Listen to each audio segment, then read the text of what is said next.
Okay guys, सो सबसे पहले मैं आपको सबसे बेस्ट ट्रेडिंग स्ट्रेटजी के बारे में बताता हूँ।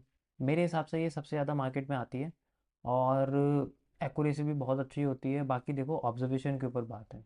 शायद मुझे जो नज़र आ रहा है वो आपको नज़र नहीं आए। तो ये इसलिए है क्योंकि आपको एक स्ट्रेटजी पे बहुत समय बिताना पड़ेगा। मैंने अभी तक कोई भी एक पर्टिकुलर स्ट्रेटजी के बारे में जो है बात नहीं की है, लेकिन मैंने सोचा है कि आप लोगों को इसके बारे में बता दिया जाए, क्योंकि इतने सारे कॉन्सेप्ट्स मैंने क्रिएट करे हैं तो लोगों को कन्फ्यूज़न इसमें बहुत ज़्यादा है। सो इसीलिए मैंने एक क्रैश कोर्स बेसिकली रिलीज़ किया हुआ है। सो आप ये स्ट्रेटजी बार बार यूज़ कर सकते हैं, कोई प्रॉब्लम नहीं है। सो सबसे पहले हम लोग बात करते हैं यहाँ पर हमारे टॉप मोस्ट टीएलसी के बारे में। ये एमएमसी का ही पार्ट है, लेकिन मैंने इसको बेसिकली अलग तरीके से रिप्रेजेंट किया हुआ है। सो इसका मतलब होता है ट्रेंड लाइन कॉन्सेप्ट।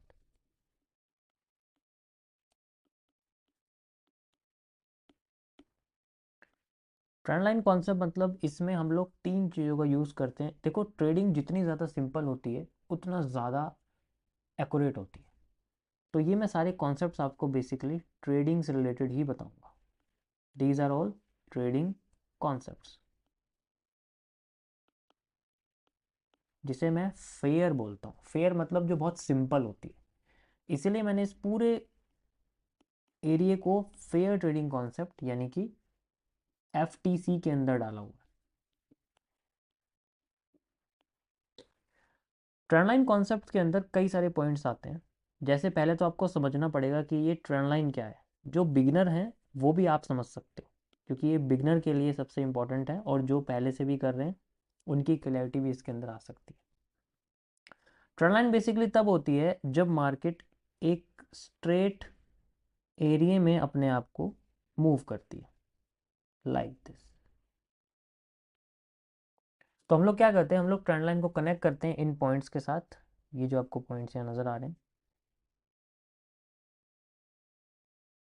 और यहाँ से एक लाइन क्रिएट करते हैं और इसको कनेक्ट करने की कोशिश करते हैं। अब इसमें तीन चीज़ें मार्केट में बेसिकली यहाँ पर होती है।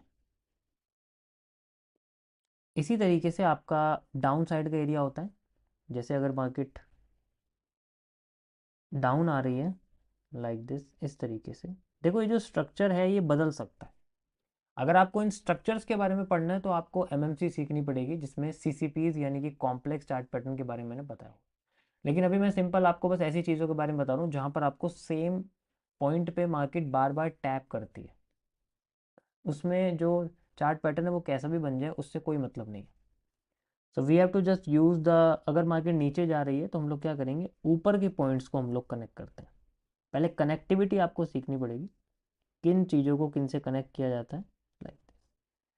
अब जब मार्केट यहाँ पहुँचेगी इस जगह पर, तो यहाँ पर भी कई सारी एक्टिविटीज़ होती है, जैसे यहाँ पर हुआ है। दोनों चीज़ों में हम लोग इस तरीके से इसको आइडेंटिफाई करते हैं। अब सबसे पहले जो मैं बताना चाहूँगा यहाँ पर, तो यहाँ जब ये मार्केट नीचे जाती है,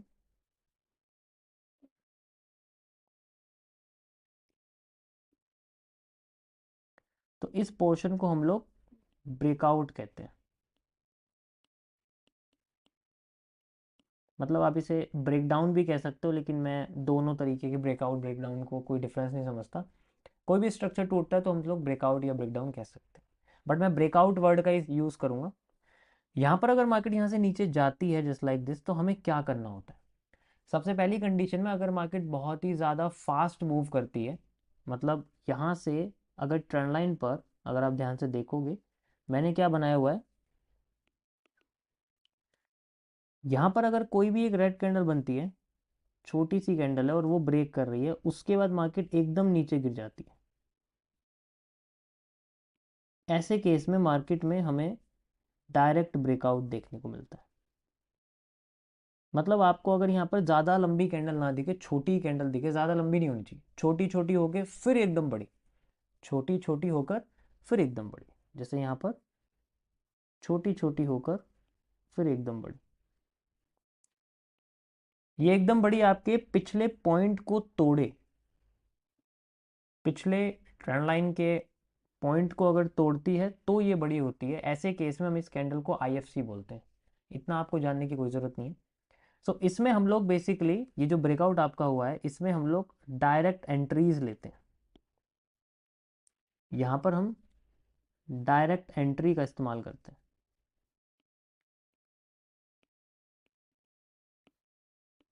डायरेक्ट एंट्री मतलब जैसे ही मार्केट इसको ब्रेक कर देती है हमारी जो एंट्री है वो यहाँ हो जाती है बेसिकली, और जो स्टॉप लॉस है वो बेसिकली ट्रेंड लाइन तक का रहता है। जहाँ भी ट्रेंड लाइन हमारी जाती है इस लाइक यहाँ तक का एरिया ट्रेंड लाइन तक का इसमें ब्रेकआउट का जो स्टॉप लॉस है वो रहता है। और जहाँ से ये पूरा पैटर्न बना हुआ होता है वहाँ तक हम लोग इसमें अपना टेक प्रॉफिट ले लेते हैं, like this and like this. ये पूरा हमारा बेसिकली टेक प्रॉफिट रहता है।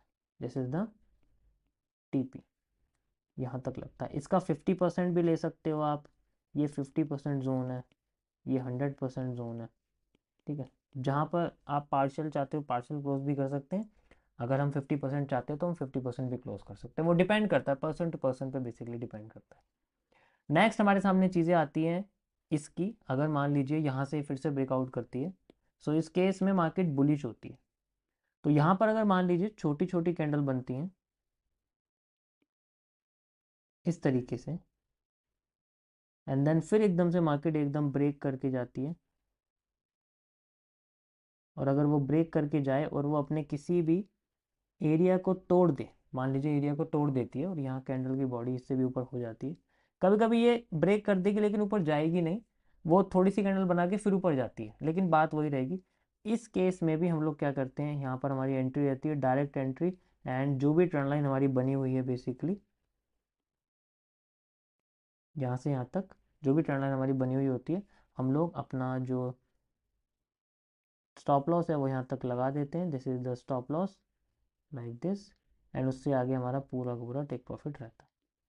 बेसिकली जहाँ तक भी मार्केट मान लीजिए यहाँ तक जाती है तो हम लोग यहाँ अपना टीपी ले लेते हैं, ये हमारा स्टॉप लॉस रहता है यहाँ तक का। जो ये एंट्री रहती है ये हमारा, देखो जितना ज़्यादा एग्जैक्ट कैंडल पकड़ेंगे उतना ज़्यादा फिर हमें मूव देखने, लेकिन अभी मैं आपको सिंपल सिंपल बता रहा हूँ, ये बहुत सिंपल है। मार्केट और भी ऊपर चली जाती है, ये सारा एरिया आपका सपोर्ट पे होना चाहिए, और ये ओरिजिनली सपोर्ट पे होगा। अगर ऐसी एक्टिविटी कर रही है मार्केट ट्रेंड लाइन को तोड़ रही है तो फिर बाद में, यानी कि ट्रेंड लाइन टूटते ही मार्केट अपने आप को ऊपर ले जाना शुरू कर देती है, ज़्यादातर केसेस में ऐसा हो जाता है। ये हमारी पहली कंडीशन थी जो मैंने आपको सिंपल ब्रेकआउट के कॉन्सेप्ट से बताई हुई है। This is the first condition. Okay, second condition जो हमारी है वो बेसिकली डिपेंड करती है रीटेस्ट के ऊपर। इससे पहले मैं आपको ट्रेडिंग व्यू में जो ही मैंने आपको ब्रेकआउट करके दिखाई है मैं आपको करके दिखाता हूँ कैसे होती है, बताऊँ। So this is our gold chart, best, one of the best chart माना जाता है गोल्ड का। सो यहाँ पर अगर आप ध्यान से देखोगे तो मार्केट में हमें बड़ा अच्छा मूव लाइव में चलता हुआ दिख रहा है। अभी इसमें जनरली पीछे की साइड थोड़ा सा हम लोग आते हैं, यहाँ पर आ जाते हैं, ठीक है। सो और टाइम फ्रेम से कोई मैटर नहीं करता, टाइम फ्रेम कोई सा भी हो, ये स्ट्रेटेजी सब में काम करेगी। तो आपको ऐसा लग रहा है कि ये इस टाइम फ्रेम में काम करेगी, इस टाइम फ्रेम में काम करेगी, इसमें काम करेगी, ऐसा कुछ नहीं है, सब में काम करेगी, क्योंकि ट्रेंड लाइन हम लोग लगा रहे हैं, सब में कैंडल्स बनती है। ओके, सो बेसिकली अब हमारे पास यहाँ पर देखो, ये हमारे सामने मार्केट इस तरीके से जिगजैग करके जा रही है। आप ध्यान से देखोगे तो ऐसे ऐसे ऐसे ऐसे कर ऐसे जा रही है, ठीक है, फिर वो एकदम से नीचे आ जाती है। तो अब इसमें जो आपके सामने जो एरिया रहेगा, यानी कि जो एरिया आपके सामने बेसिकली रहेगा, मैं ट्रेंड लाइन कनेक्ट करता हूँ point two point and two point, इस तरीके से यहाँ मैं बेसिकली ट्रेंड लाइन कनेक्ट कर देता हूँ। ओके, अब इसमें आप देखोगे तो एक एक छोटी सी चीज़ चेंज हुई है कि अगर मैं यहाँ से कनेक्ट करता हूँ, क्योंकि आपको मिनिमम इसके अंदर 3 पॉइंट्स कनेक्ट करने हैं, 2 पॉइंट से कुछ नहीं होगा, तो अलग अलग जगह पर आपको ट्रेंड लगा कर देखनी पड़ेगी। तो मिनिमम 3 पॉइंट्स मैं इसमें बेसिकली लिख देता हूँ आपके लिए। इसमें मिनिमम जैसे मैंने आपको 3 पॉइंट लगा के दिखाए हुए हैं, इसी तरीके से आपके 3 पॉइंट से कनेक्ट होंगे। सो 3 पॉइंट्स मिनिमम होने चाहिए, 2 पॉइंट से नहीं चलेगा, चौथा पॉइंट ब्रेक करना चाहिए या पांचवा पॉइंट ब्रेक करना चाहिए, मिनिमम 3 पॉइंट्स होने चाहिए। अगर 2 आ रहे हैं तो यूज़ नहीं कर सकते। अब इस केस में देखो मैंने यहाँ पर आपके सामने 2 पॉइंट्स कनेक्ट करे, लेकिन तीसरा कोई कनेक्ट नहीं है, तो इसलिए मैं इसको फिलहाल के लिए अभी आप देखोगे तो हटा देता हूँ। अब मुझे कुछ ऐसे ऐसे कनेक्ट करना है ताकि